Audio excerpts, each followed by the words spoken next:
So let me explain how the creator used the SUIperCHAT. First, you have to put your Sui wallet address and press the save.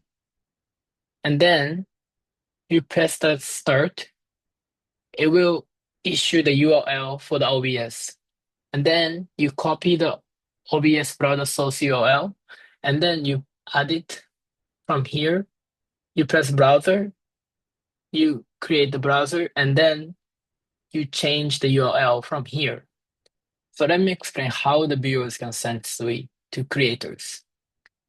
You put the link that's shared by the creators.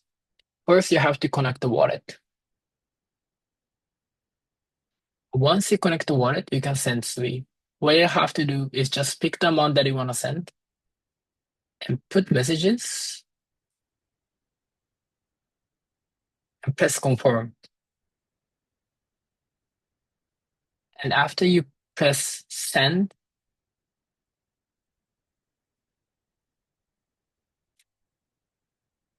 you press approve, boom. So what's gonna happen when you send the money? When you approve it, instantly it shows up and the money is already in the wallet of the creator.